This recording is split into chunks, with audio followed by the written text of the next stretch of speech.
1, 2, 3. Salut tout le monde.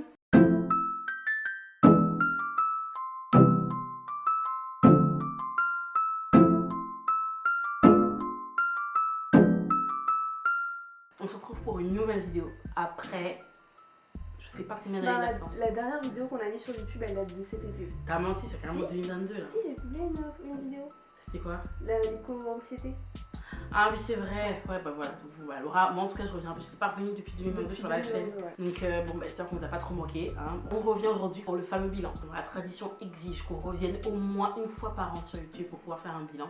Parce que malgré le fait qu'on ne soit pas très active sur YouTube, on l'est quand même sur Insta et au niveau de notre association. Donc du coup, en gros, on va faire partie par partie pour vous présenter un peu ce qui s'est passé durant notre année 2023, une année qui a vraiment été super mouvementée. On est très gratitude. On est très quoi? On est très gratitude consciente. Non, on est très gratitude. Je sais pas. On est gracieuse? Non, on est très reconnaissante. Ah ouais. Ah voilà. Donc pour commencer, parlons des réseaux. En 2023, du coup, ce qui s'est passé, c'est que on a continué Salut les mecs. Donc Salut les mecs, comme on n'a pas fait de bilan en 2022, c'est un concept qu'on a mis en place fin 2022. Et en fait, ce qu'on voyait, c'est qu'il y a beaucoup de personnes qui nous suivent, c'est plus des filles en fait qui nous suivaient. Ouais, et nous, en fait, on parle autant aux filles qu'aux garçons en fait. Donc on voulait vraiment faire un truc spécial mec et on aborde des thèmes qui concernent spécifiquement les gars pour que voilà, il y ait plus d'audience par rapport aux gars, qu'il y ait du contenu aussi spécifique pour que plus de gars en fait se retrouvent dans ce qu'on fait. Et franchement c'était super intéressant, on a vraiment kiffé l'expérience. Le côté live, parce que vraiment c'est là où on était vraiment axé sur les lives et qu'on a vraiment utilisé cette plateforme des lives. L'interaction avec vous, franchement c'était super sympa, on a bien rigolé franchement et je pense qu'il faut qu'on continue à le faire, mais il faut qu'on trouve des bons thèmes. Parce que nous on est des filles, du coup on est quand même assez limité pour savoir qu'est-ce qui intéresse vraiment les gars. On aura toujours un côté un peu, on a un regard de femme en fait sur les mecs, donc du coup c'est toujours intéressant. Donc venez, si vous avez des suggestions, si vous trouvez ça vraiment intéressant, n'hésitez pas en fait à nous aider à trouver des thèmes qui sont intéressants. Et il y aura un Salut les meufs aussi du coup qui va venir assez bientôt en fait, ça fait longtemps. Ouais, et du coup comme on a eu assez de mecs, là c'est bon, ça suffit qu'on est à court de thèmes, on ne nous en propose plus. Du coup on va faire Salut les meufs parce que voilà, moi ça fait trop longtemps que j'ai envie de faire Salut les meufs, ça fait trop longtemps que j'ai parlé des sujets bien girly, bien rose, bien pop.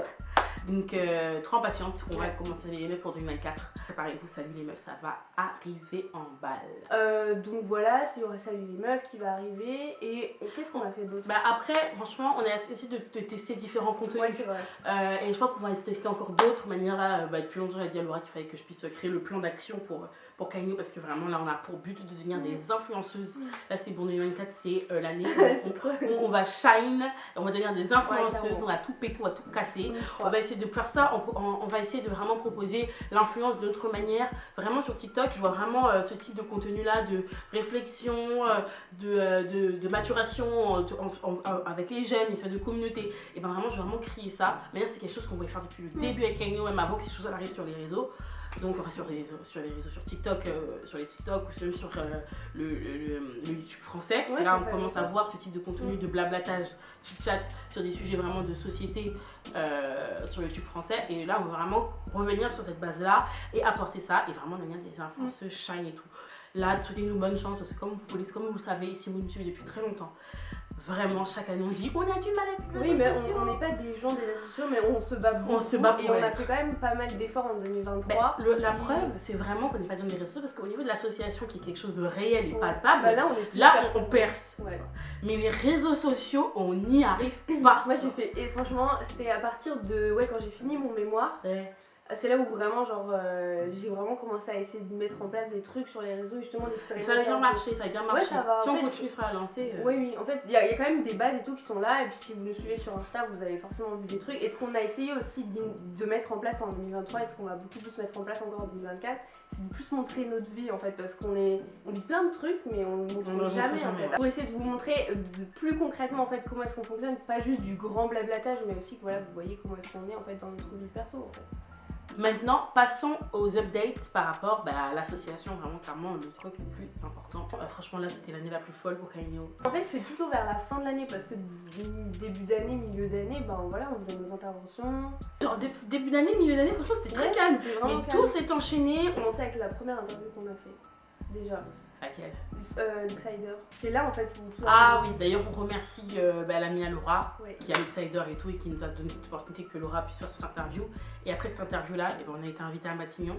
Une semaine après. Même pas une semaine après. C'était le lundi, on était à Matignon vendredi. C'était dingue. Et du coup, dans ce contexte-là, Laura a posé des questions à la première ministre, à l'ancienne première ministre, par rapport au harcèlement scolaire, ce qui nous a donné vraiment de la visibilité. Laura s'est fait interviewer par d'autres médias. Nous aussi, on est parti à la radio. Enfin, c'était dingue. Ça nous a permis d'être plus considérés dans le milieu un peu local, l'environnement local où on fonctionne en tant qu'asso, parce qu'à partir de ce moment-là, c'est là qu'on voit qu'il y a plus de personnes qui s'intéressent à nous, on commence un peu à se constituer un réseau, voilà, les gens pensent à nous, ils nous invitent, ils nous considèrent plus, on a plus de poids en fait. On voit vraiment une différence entre l'année 2022 et l'année 2023. C'est ouf quoi, vraiment, on est vraiment trop contente, on se dit vraiment que le travail paye en fait. Aujourd'hui, l'équipe des bénévoles s'agrandit, on retrouve de nouvelles personnes auprès de nous, enfin, on est une équipe de bénévoles qui est vraiment formidable. Donc, franchement, notre équipe elle est soudée, on travaille bien ensemble, nos interventions on les travaille nous-mêmes, on fait nos interventions nous-mêmes. Là, on a pour projet de faire le rapport, on a des choses qui sont de plus en plus grandes, notre carnet d'adresse grandit. Enfin, oui, même on s'est étendu géographiquement parce qu'on n'est plus juste en Ile-de-France, mais on est aussi à Strasbourg.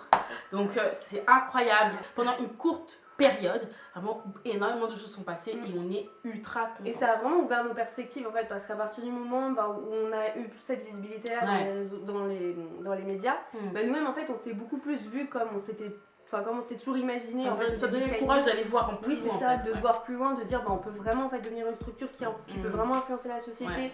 Et même d'un point de vue personnel et tout, par rapport à nos études, par rapport à nos projets et tout, je parle pour moi, j'ai vraiment pu en fait me projeter davantage encore avec Kaino dans ma vie professionnelle plus tard. Enfin, c'est devenu encore plus une partie de nous en fait, Kaino. Et puis même il y a plein de projets qui sont venus comme on aimerait bien mettre en place un livre dans les écoles par rapport à ce qu'on fait dans Kaino pour que ça soit des outils au quotidien, qu'on laisse vraiment plus notre marque en fait. Donc il y a plein de choses en fait qu'on a envie de mettre en place. Donc ça va être trop bien. Bref, donc voilà, maintenant en ce qui concerne les choses qu'on aimerait mettre en place pour cette année, plus clairement comme j'ai dit, on veut shine bright like a diamond, on veut briller en fait. C'est-à-dire que là on va se mettre à fond sur les réseaux, on va se mettre à fond pour faire du contenu de qualité, on va essayer de se mettre à fond sur YouTube, créer une réelle communauté. On voit que la vidéo de Laura au niveau de l'orientation, elle a aidé, et moi franchement je me dis ce serait bien qu'on puisse commencer à faire un programme de vidéos pour aider les jeunes sur l'orientation. Il y a déjà plusieurs vidéos qui sont écrites, mais faut qu'on mette en place, et j'aimerais qu'on puisse aussi se mettre sur ce sujet-là. Comme ça nous permettrait d'avoir plusieurs casquettes aussi, pas seulement l'harcèlement scolaire, même si c'est quelque chose de super important, mais aussi sur l'orientation, parce que c'est généralement des choses qui sont liées. Voilà, donc. Oui, puis c'est le type de personne avec qui on parle. Parce que nous, Kaino, on parle beaucoup avec les gens aussi, et c'est vraiment 90% des discussions qu'on a avec les gens, c'est par rapport à l'orientation. On a parlé à vraiment beaucoup de personnes. Et c'est vraiment du suivi, c'est pas juste on donne 2-3 conseils, c'est que les personnes, sur plusieurs années maintenant, on parle avec eux en fait. Non, clairement, c'est ça en fait. Donc, non, ça va être vraiment dingue. Enfin, en tout cas, ça va être dingue. On veut vraiment que les choses puissent bien se passer au niveau des réseaux sociaux et qu'on puisse vraiment être régulière, quoi. Donc souhaitez-nous bon courage déjà, souhaitez-nous bon courage. C'est la fin de la vidéo, on espère vraiment que ça vous a fait plaisir d'avoir de nos nouvelles. N'hésitez pas à vous abonner à nous sur Instagram pour que vous puissiez voir tout ce qu'on a décidé de faire en 2024. Et puis nous, ça nous a fait grave plaisir de faire ce bilan. Ouais. Et si ça vous intéresse, notre association, n'hésitez pas à aller voir d'un peu plus près. Le lien est dans la barre d'infos. Vous pouvez devenir bénévole, notre équipe continue à grandir, voilà, ça nous fera toujours plaisir. Donc voilà, on se retrouve pour de prochaines vidéos, on espère vraiment croiser les doigts pour qu'on puisse être là d'ici le mois de février. Et bonne année. Grave bonne année. Bonne année à vous. Voilà, janvier n'est pas terminé, donc on peut encore le dire. Bonne année à vous. On se retrouve la prochaine fois. Salut tout le monde.